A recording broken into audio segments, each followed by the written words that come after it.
Alright, what up? In this video, I will be talking about why a good sense of humor is the most powerful and important quality for a human being to have. Now, Mahatma Gandhi has a quote that says, "If I have not had a sense of humor, I would long ago have committed suicide." And I believe that this quote greatly sums up the entire definition of what humor is and what it means to have a good sense of humor. Now, studies have shown that a good sense of humor can improve mental and physical health, boost attractiveness, and improve a person's leadership capabilities. It improves cardiovascular health, lowers the heart rate, it can boost productivity when it comes to creative tasks. And 90% of men and 81% of women have reported that a good sense of humor is the most important quality which they look for in a partner.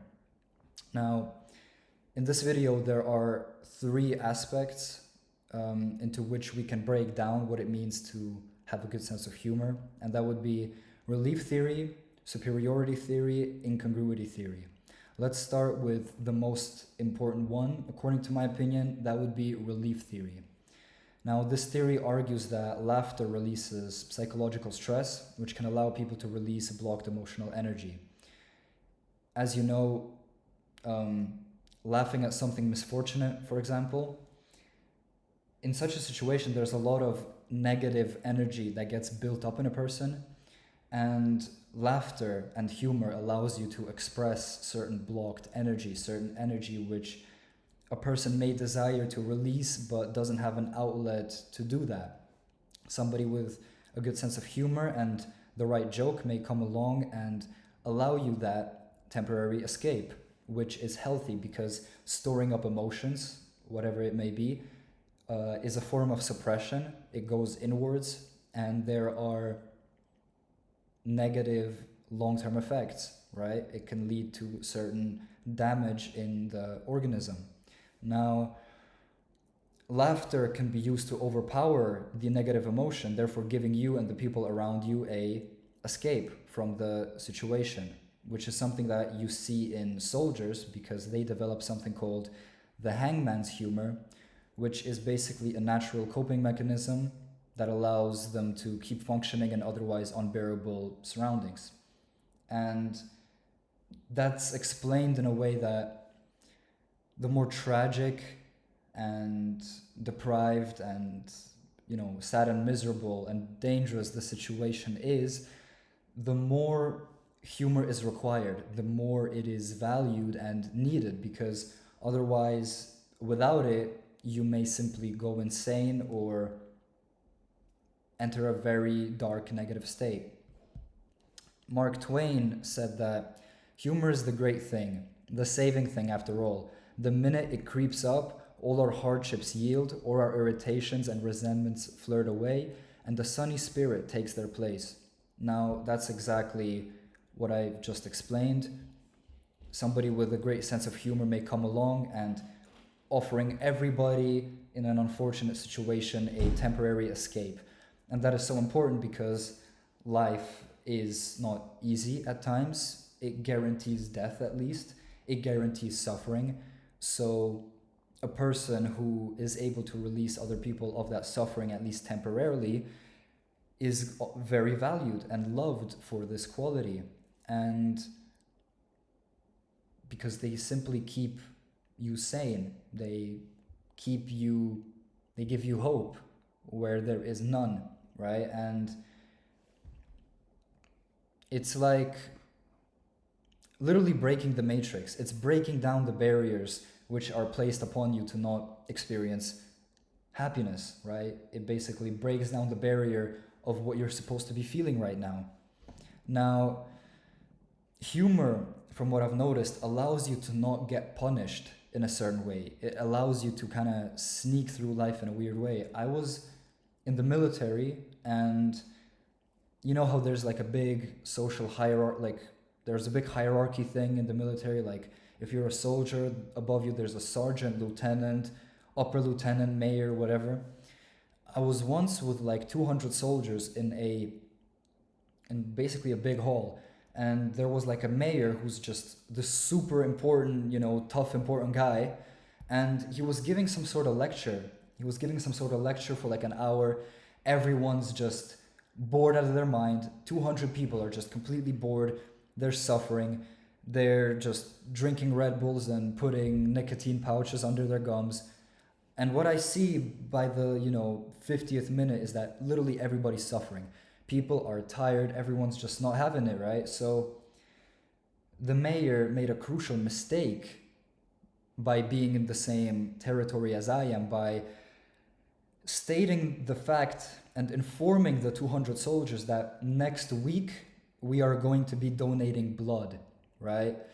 And on the 50th minute, I put my hand up and I'm like, sir, I very much appreciate you organizing the fact that we are going to be able to donate blood, because the less blood you have in your system, the quickly the alcohol and drugs are able to kick in. And I heard like maybe 100 people just go into shock and stay quiet, and maybe like another 100 people laughing.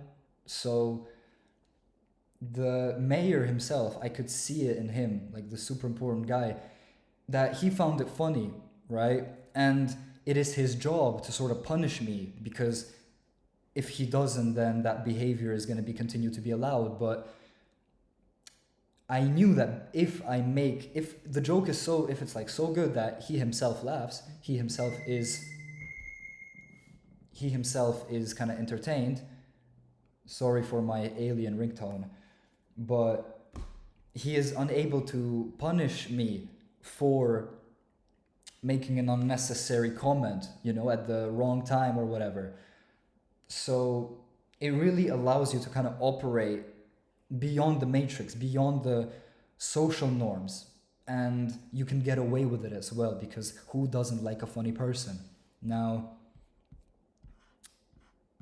humor is a simple art of just being able to connect the dots and kind of say out loud what people are thinking but are unable to express. And if you take up that role, you will be kind of seen as the clown, which makes people think you dumb, which is completely wrong, because a good sense of humor and a dark sense of humor as well are great signs of intelligence, according to many studies, because humor is simply connecting the dots. It's simply recognizing certain patterns in social, societal, social situations, and make a correct statement at the right time. And if it somehow makes sense, that's, humor. And yeah, simple.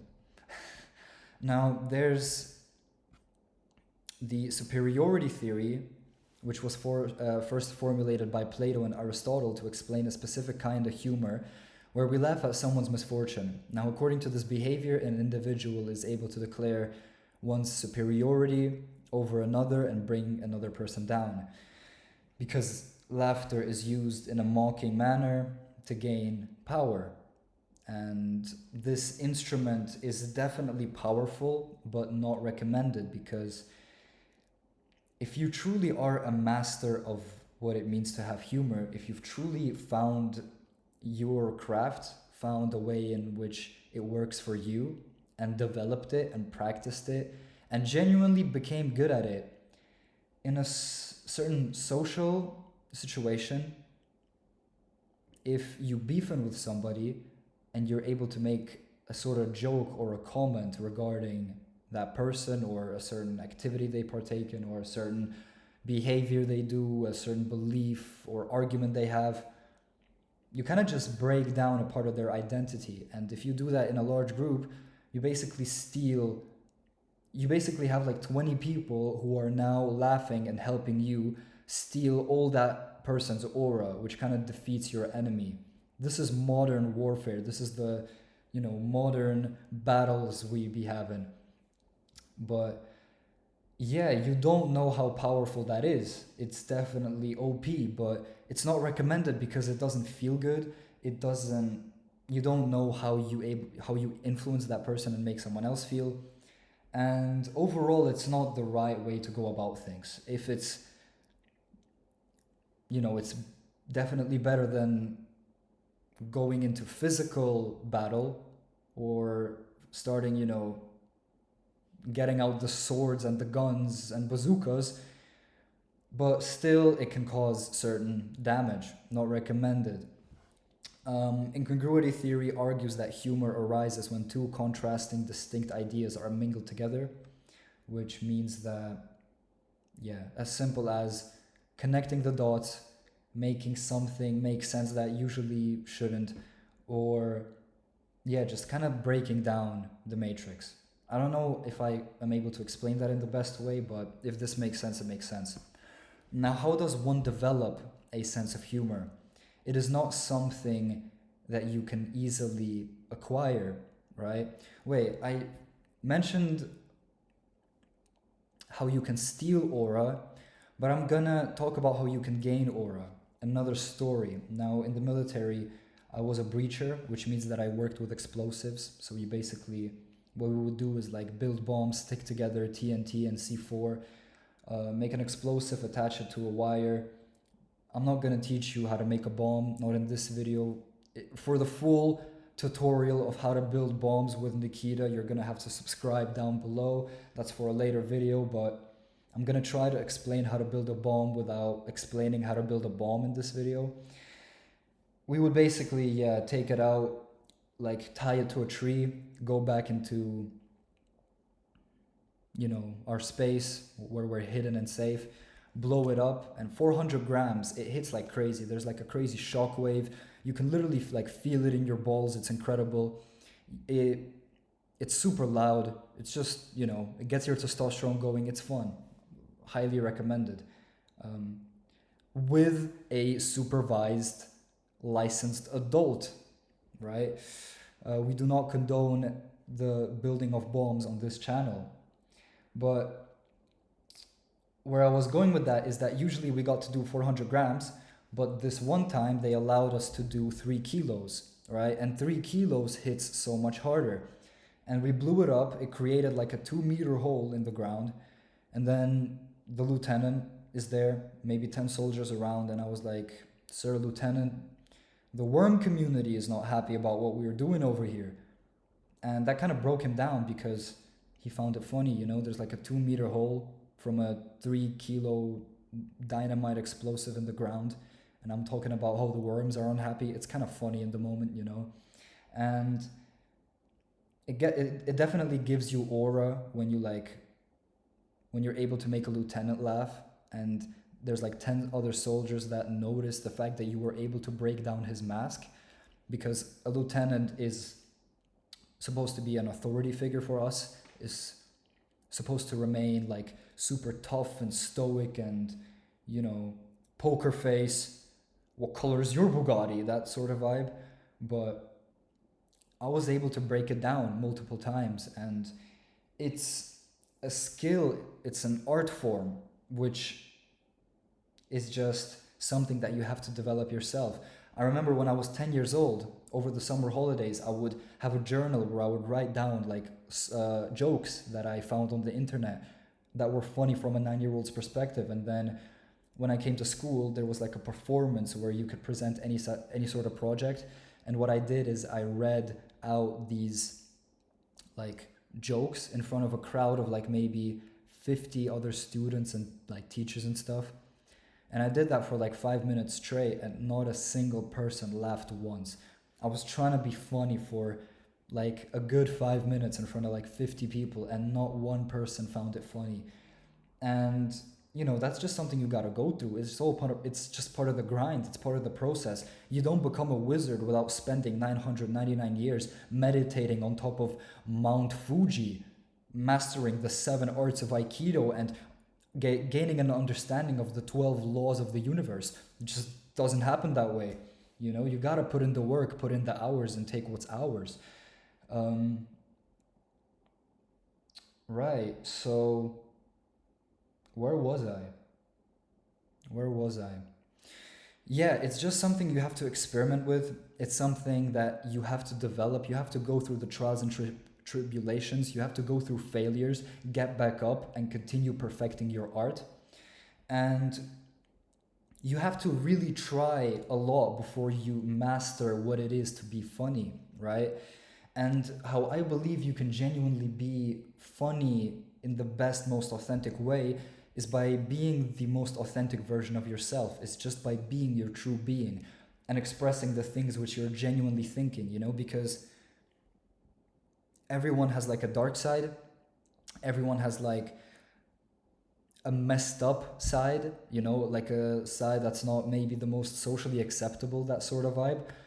But if you're able to kind of let that flow into your sense of humor, then it creates an art form around it, because you know, you're for example able to express something that 20 people are thinking but are unable to say, or don't have the balls to say, or are scared of the punishment to say, or just unable to express in the right way. You need to become a wizard with the words. You get what I'm trying to say? And yeah, being the most authentic version of yourself and just really sticking to who you are at your core and not suppressing any part of yourself, in my opinion, will allow you to develop the best, like most raw, authentic, messed up yet funny sense of humor. And it will benefit your life so greatly because it is such a relief of built up emotions, worries, stress. It just allows you to deal with life. It's like a coping mechanism towards life. It's the ultimate protest against death, because life guarantees death and suffering, and standing up and laughing about it is like a protest against that. It's you breaking down the matrix. Laughing in times of pain, in times of discomfort, in times of, you know, misfortune, you break down the concept of reality and you offer people that escape, even if it's temporary, which makes your life better, makes the life of other people better, and is overall just one of the greatest things that we have about life on earth. I believe that life would not hit the same if there were not funny people or funny things or funny videos of funny people doing funny things. You know, the internet definitely gave us that opportunity. So shout out Leonardo da Vinci for inventing MySpace and the World Wide Web. Thank you, George Washington. Now we're here. Have a good one, guys. That was not funny. This was all educational purposes only. Yeah, cheers.